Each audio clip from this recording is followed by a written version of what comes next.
that you made it here to Hunted Mini Bikes. Now let's talk about the Etm Rtr. Hunter, are you telling me you just spent $3,000 on a little electric toy? I might have, but listen, let me explain. Here we are cruising in Mode 1, the easiest mode. It's made for kids. Well, we can already beat a list of name brand bikes. Check it out. The Raw Mantis Mini, the Sur-Ron Hyper B, the EBOX 2 and V2, as well as the 2TO. I know, it's a pretty nice list, right? Well, just cruising around, to be honest, I use Mode 1 a lot anyways. It's not like I'm saving battery, but it's just so smooth and easy. It'd be great for kids and beginners. Now get ready for Mode 2, coming in at 6,000 watts. This bike is now competing with other bikes that may even be above its class. Let me go through the list for you. We have the E-Ride Pro Mini, the 79 bike Falcon M, the Sur-Ron Light B, and the Talaria XXX. Now all these bikes are almost the exact same price as the Etm Rtr, except the Sur-Ron Light B, which is like $1,500 more.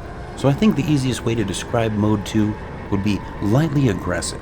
It's got enough torque to pull up that front tire when you slap the throttle. It'll take the hills and jumps like nothing. I mean, Mode 2 just seems to be enough to have plenty of fun on. And oh my god, let me tell you about Mode 3. If you still had questions about us beating bikes like the Talaria XXX or the Sur-Ron Light B, let this be the answer to all your questions. As well as another list of bikes that we could beat, but I didn't have time to mention by name. Now before you go banging on that keyboard saying, "Hey, my vehicle's faster than that, I've got to..." Don't worry. I'm a mechanic. I understand we can make them go faster, but remember, this is a stock comparison because my bike is still stock. So don't forget that.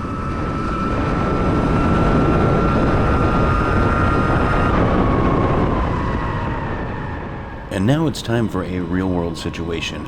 Out here in traffic, I am in Mode 3 just kind of for my safety and everything because everyone's going about 15 miles an hour over the posted limit in Mexico on this closed race course. But I mean, it's still doing great and everything. This guy doesn't know it. He's about to get a full serving of behind because we're going to win this race that he didn't know he was in. That's right, baby. Don't get blinded by my moon. Just kidding. He probably only saw a little crack. Now we've gone 1.3 miles. If we turn this off and then back on again, we should go from 69 up to 86%. That sounds about right.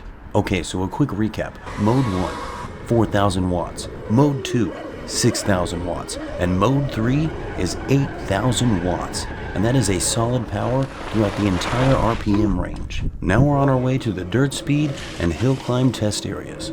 Now you guys finally get to see a little bit of what I go through to make these YouTube videos for you. Just kidding, it's actually super fun. Do I get paid? No. Am I sponsored? No. That's why you guys get such honest reviews. Now it looks like we got about 75% battery life with a hard 4 miles on the battery, so I think we're doing pretty well. Here comes the dirt speed test, and my god, I have to tell you that this thing is not super steady on like loose sand and stuff. The front and back tires are not that big, the front tire being 14 inches and the rear being 12 and a little bit wider. I mean, when in doubt, gas it out, and it's worked pretty well. And that time still includes me letting off as well.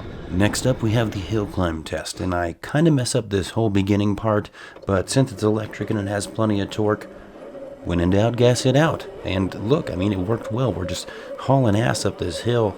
If you'll notice, the speedometer is freaking out because it actually measures from the rear tire or the motor, not from the front tire. God damn. Hill climb test number 2.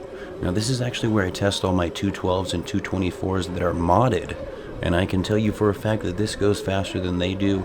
But this back tire is kind of inefficient. I can only give it about half to 3/4 throttle, otherwise I'm just like rooster tailing and digging in everywhere.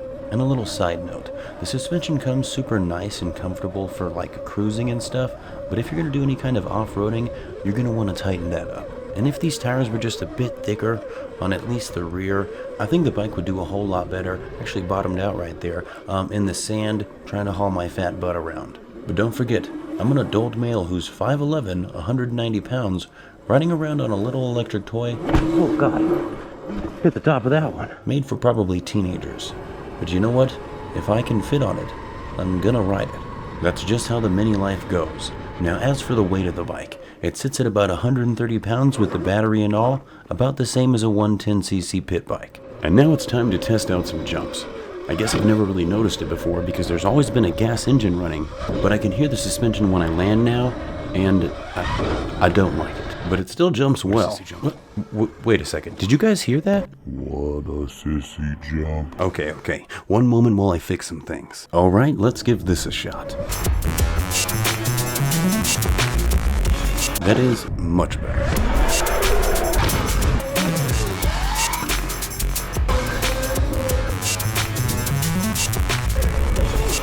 Oof, that was not fun. Let's get back to street riding. So we are finally coming to around 45% battery on this thing, and I've been riding for quite a while. I think we're like an hour or so now, and this thing just has plenty of torque, even at half battery and everything. I'm not actually flooring it till about now, and I mean, as you can see, we accelerate pretty hard.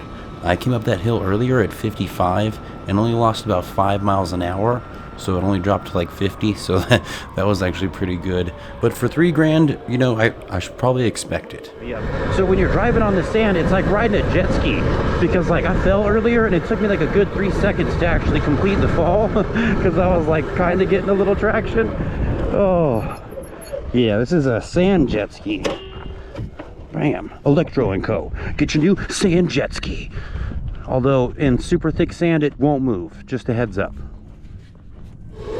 Whenever I come out here to videotape this thing, I'm like, all right, I'm gonna do A, B, and C. And I end up doing A, B, and C, and then spending like another hour just riding around. Oh man, I've only had this thing for like a week and I've been on it for so long already. It's probably one of the best purchases I've made. It's definitely fast, and I love it. I just love it. Woo! Nice. Almost fell off the side of that one though. Is this spot? Yeah, but I was literally just down there. I know where I want to go. Oh, you want to race, puppies? Dang, you guys got some speed. Nice job. I always act like this thing is just super crap when I'm driving by people. So they think I'm just an idiot out on a mini bike instead of an adult on a 55-mile-an-hour electric bike. Better not to let them know you got the speed. The miles per hour, not the drug. I guess it's just completely open then. There was like a hole in the fence and I was like, yeah, I can get in there. And there's actually just an entire opening. So, yeah, I can get in here. This is still part of the abandoned golf course. It's just so large. It like travels a couple neighborhoods.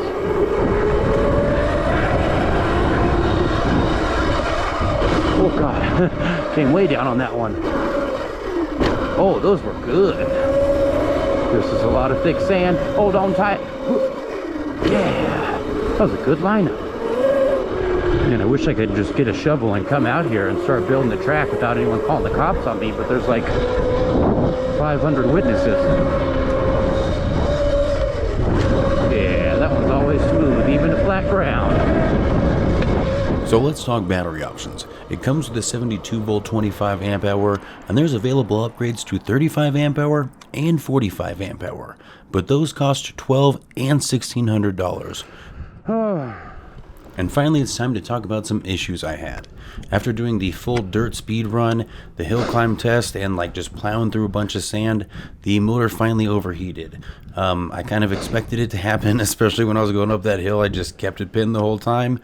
After you turn it off and on, it'll come right back to life. I wanted to take it easy on the bike, but then as I was riding, I ran into this dehydrated ocean, and I only have it in the second mode here because I'm trying to be easy on the motor after I just overheated it. But as you can see, after a certain distance, you just kind of slow down. Now put it into third here. This is about as fast as you can get going in the deep sand, so the most you can do is throw up some rooster tails or get up and walk. I gotta say, if it comes to riding thick sand, I'd much rather ride the EBOX Dragster. But I did find out there is a magical speed on this bike. If you're doing 25 miles an hour or more, you can probably float on the sand and keep going. Keep in mind, you do have to be in third. Oh, and the other issue I was having. You gotta be doing about 33. Oh, my speedometer froze again. Guess we weren't doing 33. And this happens quite a bit. It happened to me like 3 times on one ride so far. And lastly, the seat, which seems to be a common problem. Oh, my butt. My butt. That one hurt my butt. Oh, my butt. Ah, my butt. Ah, my butt hurts though. And lastly, a sneak peek into the next video. Man, 21.99, that's gonna bug the shit out of me. I'm just gonna go get that last mile real quick. I mean, there it is. All right, cool. Done deal. 22 miles. You guys saw it. Damn, and we still have 7%. Actually, you know what? Yeah, so we still got 10%. That's pretty good.